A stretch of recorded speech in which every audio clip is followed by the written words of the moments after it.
À Imola, la Scuderia joue à domicile, avec un public totalement acquis à sa cause et qui lui apporte depuis bien longtemps déjà son inconditionnel soutien, quels que soient ses résultats.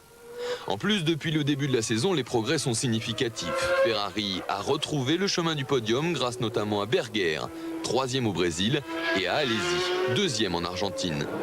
Un renouveau signé Jean Todt, aux commandes de l'écurie depuis juillet 93 et qui n'a pas hésité à restructurer son équipe.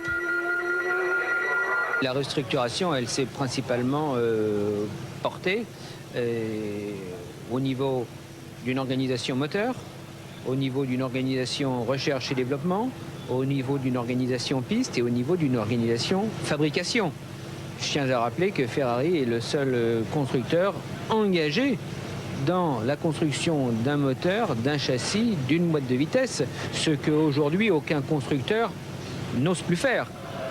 Jean Todt a probablement apporté à la Scuderia la rigueur qui lui manquait. Lui-même nous livre son secret.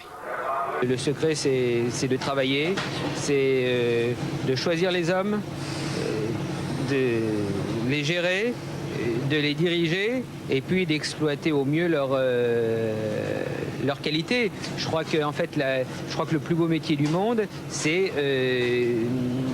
de pouvoir gérer des machines intellectuelles. Les machines intellectuelles, ce sont les hommes.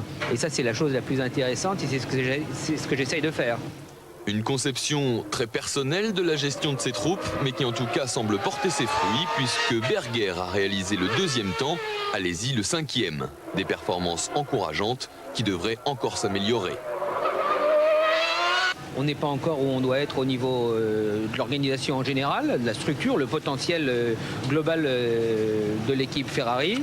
Et puis on doit améliorer les moteurs, l'aérodynamique, parce que on n'est pas encore les meilleurs. Donc l'objectif, c'est d'arriver à être les meilleurs.